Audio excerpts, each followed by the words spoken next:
जिस तरह से सिख कम्युनिटी ऑक्सीजन लंगर चला रहे हैं, they providing free meals to COVID patients and their families, it's so inspiring and it's so heartfelt. So I think there is only gratitude that I have for all these peoples. I think right now, to be a part of this war, you don't really need to have any resources. Help one person, that's also enough. Sikh भाई बंधु जो है वो सेवा कर रहे हैं, अपने अपने घरों से बाहर हैं. उनको मैं बहुत बहुत तहे दिल से शुक्रिया अदा करना चाहूँगा, क्योंकि जितना उनका शुक्रिया अदा करेंगे कम है, क्योंकि उनके भी घर परिवार हैं, उनके भी फैमिली मेंबर्स हैं. अगर मैं सिखिज्म की बात करूं या हमारे सिख भाइयों की बात करूं, तो जो सबसे इम्पोर्टेंट है कि जो सेवा भाव हम जिसे कहते हैं कि वो डिस्क्रिमिनेशन नहीं है कि आप मदद के लिए जाएंगे तो आपसे ये नहीं पूछा जाएगा कि आप कौन हैं. This passion of service, the passion of seva towards the humanity, and it is up to that extent that one can give his life to save others' life. Being a Sikh, हमारा तो tradition है मानवता के लिए सेवा करना और उसके लिए अपनी जान भी देते.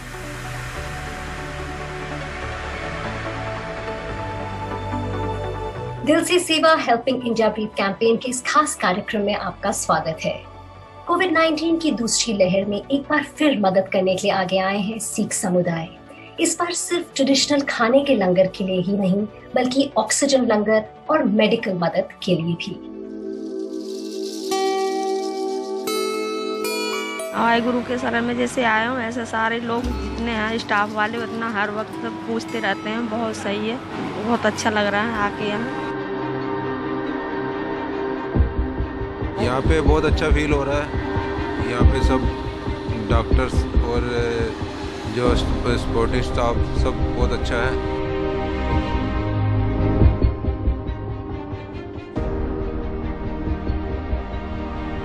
अच्छा फील कर रहे हैं. ऐसे सेवा मतलब घर वाले भी नहीं करते जितना ये कर रहे हैं.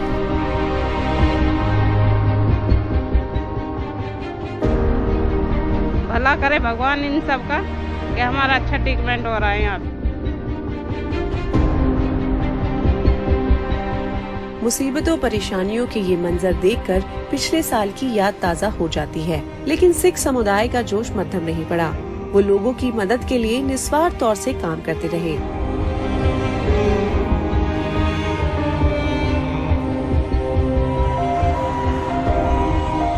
कोविड-19 महामारी देश भर में कहर ढा रही है.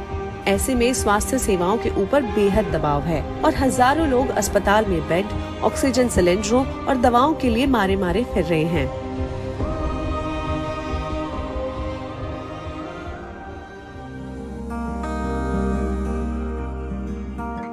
कोविड-19 महामारी की पहली लहर के दौरान सिख समुदाय उन लोगों की मदद के लिए सबसे पहले आगे आए जिन्हें खाना चाहिए था. लंगर सेवाओं से लाखों लोगों को महीनों तक खाना खिलाया गया. लेकिन जब भारत में दूसरी लहर आई तो ऑक्सीजन की किल्लत हो गई. ऐसे में सिख समुदाय ने कोविड-19 के मरीजों के लिए ऑक्सीजन और दूसरी बुनियादी स्वास्थ्य सेवाएं मुहैया कराई.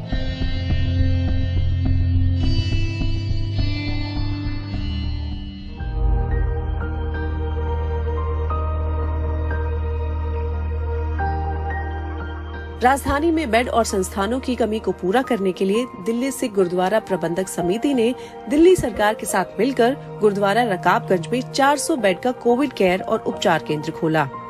यहाँ पर ऑक्सीजन और दवाएं सभी उपलब्ध हैं.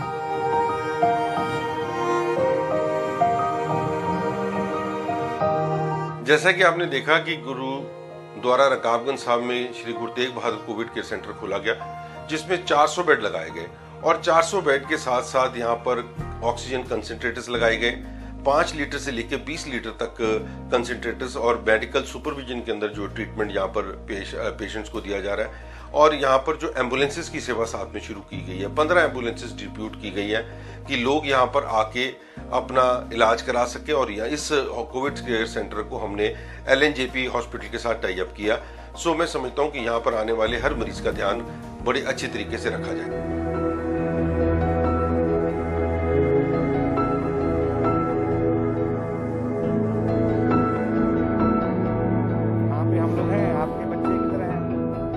श्यामवती कोविड-19 संक्रमण से उभर रही है. हफ्ते भर से इन्हें बुखार था, फिर इनके बेटे इलाज के लिए इन्हें यहाँ ले आए।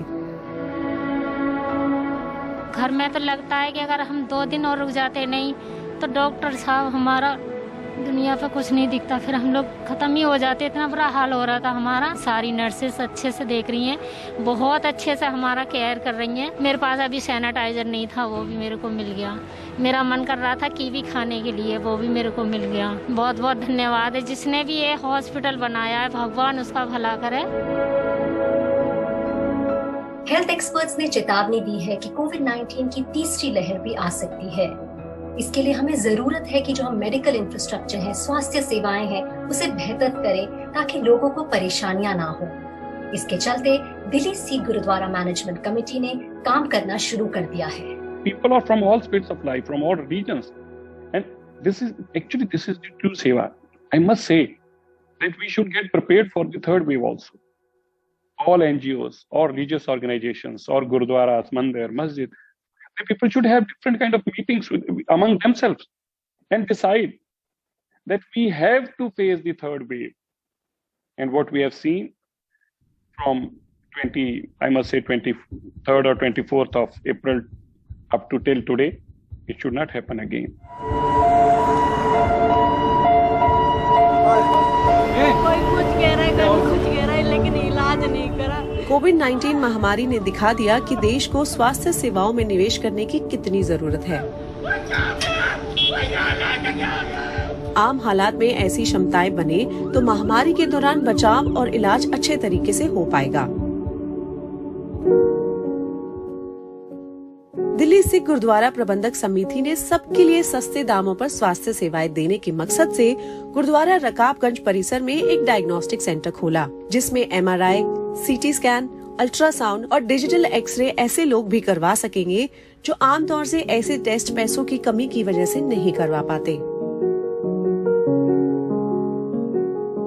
गुर्दे की गंभीर बीमारी बढ़ती जा रही है और उसके साथ भारत में डायलिसिस करवाने वालों की तादाद भी सालाना 10 से 15% बढ़ रही है। इस बढ़त के बावजूद गुर्दे की बीमारी पर अब भी देश में ध्यान नहीं दिया जाता। अस्पतालों में बिस्तरों, डॉक्टरों और स्वास्थ्य कर्मियों की कमी से तो हालात खराब थे ही, कोविड-19 महामारी ने इसे बदतर बना दिया।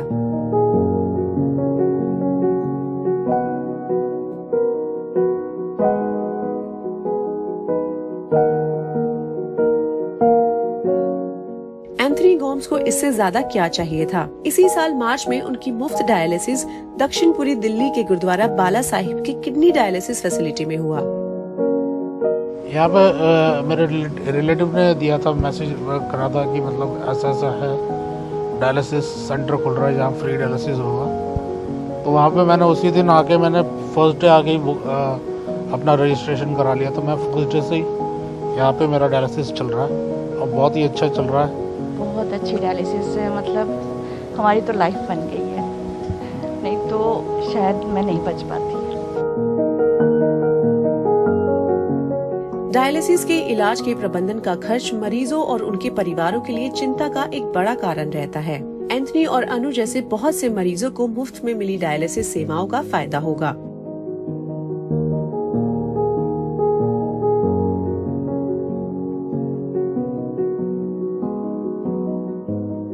यहाँ बिलिंग या भुगतान खिड़कियां तक नहीं होंगी और सारा खर्च कॉर्पोरेट सोशल रिस्पॉन्सिबिलिटी फंड्स, व्यक्तिगत दान और आयुष्मान भारत जैसी सरकारी योजनाओं के जरिए पूरा होगा।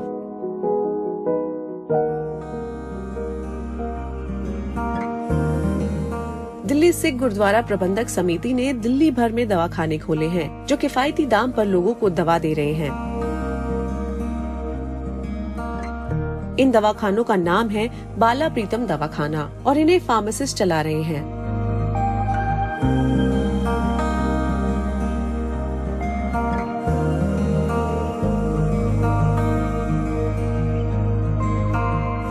दिल्ली से गुरुद्वारा प्रबंधक समिति ने एक और पहल की और कोविड-19 मरीजों के लिए एम्बुलेंस सेवाएं भी शुरू की।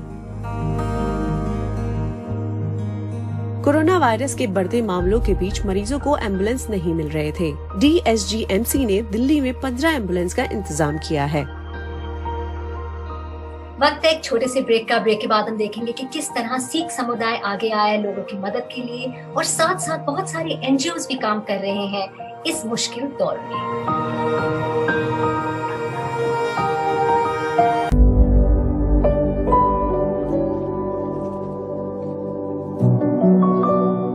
दिल में सेवा का जज्बा लिए हमेशा सिख समुदाय लोगों की मदद करने के लिए आगे आता है। इस सेवा के दौरान ना किसी की जाति देखी जाती है, ना कोई भेदभाव होता है।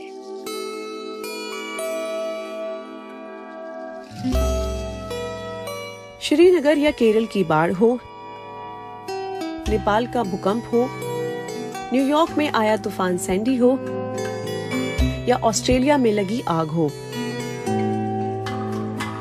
जब जब लोगों को मदद की, सहारे की जरूरत पड़ी, तब तब ये समुदाय सेवा के लिए हाजिर हुआ है। पिछले साल जब महामारी की आफत टूटी तो उस समय कोविड के गढ़ न्यूयॉर्क के सभी 25 गुरुद्वारों ने जरूरतमंदों तक लंगर का खाना पहुंचाया।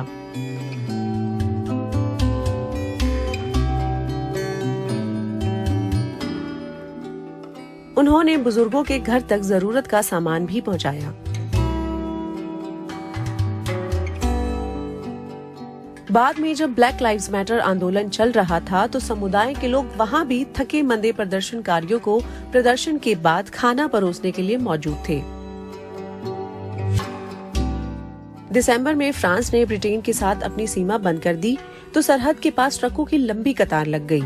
उस समय ब्रिटेन के सिख संगठनों ने फंसे हुए हजारों ट्रक चालकों को पका हुआ खाना पहुंचाया। ऐसा करने के लिए उन्हें 200 मील से भी ज्यादा का सफर तय करना पड़ा। निस्वार्थ सेवाओं से काम करते हुए सिख समुदाय ने दुनिया भर में अपना नाम रोशन किया है।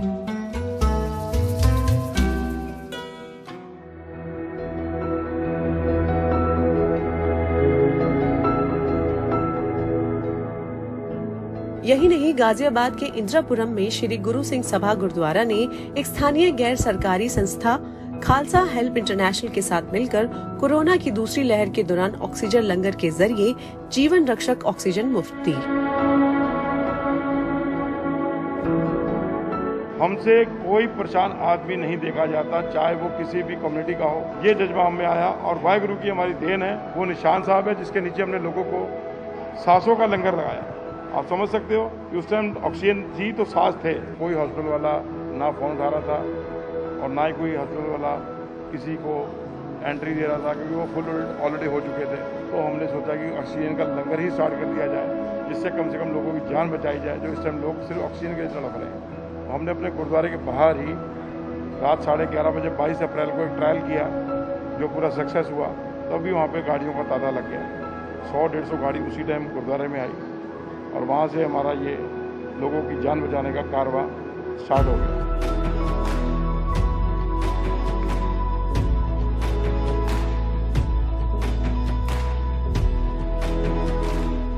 कारों और ऑटो से आए 8,000 से भी ज्यादा लोगों को ऑक्सीजन देने के बाद अब सारी सुविधाओं के साथ अस्पताल खोला गया है। कोविड-19 की दूसरी लहर अपने साथ लेकर आई है बेहिसाब से दुख और दर्द, लेकिन हमने ये देखा है कि किस तरह भारत एकजुट होकर इससे लड़ रहा है। ऑर्गेनाइजेशंस, एनजीओज, कॉर्पोरेट्स, लोग सब आगे आके मदद कर रहे हैं। पोंटी चट्टा फाउंडेशन एक ऐसी संस्था है जो बढ़ चढ़ कर लोगों को मदद कर रही है। समाज में जागरूकता भी आए, जिस जागरूकता से वह निर्भय होकर परंतु सावधानी के साथ इस महामारी का मुकाबला करने में सफल है। जो इनका ट्रस्ट है वही नहीं, पूरे इंडिया में बहुत सारे ट्रस्ट जो जिनका अलग अलग अपने इलाके में ऐसे महामारी में सब लोग की सेवा कर रहे, चाहे ऑक्सीजन की हो, चाहे बेड की हो, चाहे खाने पीने की हो, या हर तरीके की जो भी बात हो, वो आगे बढ़कर हिस्सा लेते हैं। पोंटी चड्ढा फाउंडेशन समाज का भला करने और लोगों की देखभाल के मकसद से काम करता है, खासकर मुश्किल वक्त में। फाउंडेशन ने दिल्ली, नोएडा और गाजियाबाद के कई गुरुद्वारों तक दवाई और राशन पहुंचाया है। गाजियाबाद में इसने पुलिस कर्मियों को सैनिटाइजर बांटे और गाजियाबाद प्रशासन को ऑक्सीजन कॉन्सेंट्रेटर्स और दूसरी मेडिकल सहायता दी। बुलंदशहर शमशान घाट पर लोगों को पानी पिलाया। हम सेवा तो बरसों से करे आ रहे हैं और करते रहेंगे एंड ये हमें एक मौका मिला आपके साथ जुड़ने का कि इस वर्ड को और लाउडली स्प्रेड करा जाए और लोगों को और इनकरेज करा जाए कि आप भी आइए, आप भी जुड़िए और समझिए हम क्या कर रहे हैं और आप क्या कर सकते हैं। एंड इस पूरे ग्लोबल इंडिया को, पूरे इंडिया को मैसेज जाना चाहिए कि हम सब एक साथ हैं और हम एक साथ मिलकर काम कर सकते हैं। हालांकि कोरोना की दूसरी लहर ने शहरों में काफी आफत ढाई, लेकिन ग्रामीण भारत में हालात और बुरे थे। बढ़ते हुए मामलों के बीच पहले से कमजोर स्वास्थ्य व्यवस्था पूरी तरह चरमरा गई, जिससे संकट और गहराया।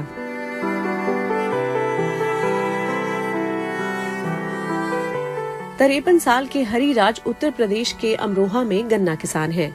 इनके और इनके पूरे परिवार को कोविड-19 हो गया। जरूरी दवाएं तक मिलने में मुश्किल हुई तो इन्होंने वेव इंडस्ट्रीज से मदद की गुहार की, जिसने स्थानीय लोगों की मदद करने में एक पहल की है। बुखार आया, हल्की सी खांसी हुई तो कोई ऐसी वो ना करी तो यहाँ टेस्ट जो कराया उसमें आया, अस्पताल से भी गए, वहाँ से कुछ लाभ नहीं हुआ, वहाँ से फौरन आराम है। वेव इंडस्ट्रीज की ये पहल सिर्फ कोविड के उन मरीजों के लिए ही नहीं है जो स्वास्थ्य सुविधाओं की कमी की वजह से परेशान हैं, बल्कि जिन लोगों को कोरोना नहीं हुआ है उन्हें भी पोंटी चड्ढा फाउंडेशन के साथ मिलकर चलाई जा रही इस मुहिम के जरिए मदद मिली है। 59 साल के संजीव भटनागर वेव इंडस्ट्रीज में काम करते थे कि मई में उनको लकवा मार गया। ऑक्सीजन की जरूरत थी लेकिन वो कहीं मिल नहीं रही थी। आखिरकार कंपनी ने अपने कर्मचारी को मदद देकर उनकी जान बचाई। 3-4 तारीख में जो है इनकी अचानक से जो है मतलब तबीयत बिगड़ गई एकदम से। तो यहाँ हमने धनौरा में जो है मतलब बहुत सिलेंडर के लिए ट्राई किया लेकिन कहीं नहीं मिला हमें। फिर हमने जो है फैक्ट्री में फ़ोन किया तो फिर वहाँ से जो है ऑक्सीजन का इंतजाम हो गया था। वेव इंडस्ट्रीज और पोंटी चड्ढा फाउंडेशन ने दूसरी लहर के दौरान अपना राहत कार्य और तेज कर दिया। इनमें जरूरी दवाओं की किट्स तैयार करना, कोविड सुविधाएं शुरू करना, Covid ICU bed, oxygen bank और आसपास के गांव में नियमित सैनिटाइजेशन कराना भी शामिल है। कोरोना महामारी थी, इसने जो सेवा भाव पैदा किया हमारे अंदर, उससे एक नया जीवन जीने का उद्देश्य हमको दिया। क्षेत्र में जो किसान थे तो उनके घर पे पेशेंट आ रहे थे तो उन्होंने एक ऑक्सीजन की डिमांड अचानक क्रिएट हुई तो मैसेज आने लगा तो हमने एक हेल्प डेस्क तैयार की जिस पे अपने सीनियर ऑफिसर्स के नाम लिख दिए और मोबाइल नंबर डाला कि अगर किसी को किसी तरह की आवश्यकता है तो हमारे इस नंबर पर कॉल करें। पोंटी चड्ढा फाउंडेशन कोविड के बढ़ते मामलों के खिलाफ जंग में स्थानीय प्रशासन को मदद दे रहा है। एक हफ्ते पहले या 10 दिन पहले पर डे 100 केस आ रहे थे अराउंड, तो उस वक्त काफ़ी दिक्कत हो रही थी। कोलैबोरेशन बहुत ज़रूरी था। वेव इंडस्ट्रीज वालों ने पूरा सहयोग किया, पहले भी हमारा अस्पताल का सहयोग करते रहे हैं।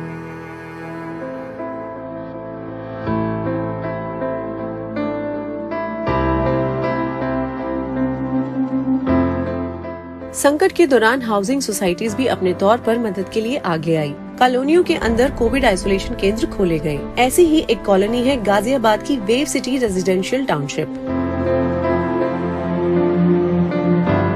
ऑक्सीजन के लिए हर जगह लोग भागे फिर रहे थे, इवन मेडिसिन नहीं प्रोवाइड हो रही थी। तो पोंटी चड्ढा फाउंडेशन ने हमारे यहाँ कोविड रिलीफ सेंटर खोला जिसके अंदर हमने 8 बेड का सेटअप बनाया हुआ है जिसमें ऑक्सीजन सिलेंडर, कॉन्सेंट्रेटर, ये सारे हमारे अवेलेबल हैं, plus doctor, nurse, everything is there. जिसको कुछ भी रिक्वायरमेंट है, एनीथिंग, इवन मेडिसिन, फूड, कुछ और किसी से नीड हो, उसके लिए हमारी टीम पूरी तैयार है 24/7। वो उनके घर में होम डिलीवरी करती है, मेडिसिन से लेके फूड से लेके each and everything we provided.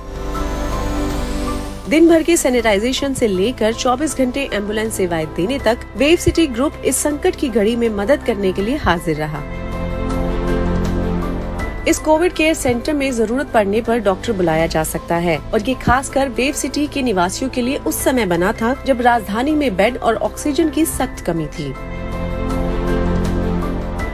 Corona काल के महामारी के टाइम में काफ़ी लोगों को परेशानी हुई, लेकिन वेव सिटी का सपोर्ट इस काम लेके वेव के जो ग्रुप है या दिलबर्ड हो गई या जो भी इनके मैनेजमेंट टीम है, इनके तरफ से एम्बुलेंस की सुविधा और ये हॉस्पिटल की सुविधा बहुत ज़रूरी थी और उन्हें बहुत सही टाइम पे और बहुत ही सराहनीय काम किया।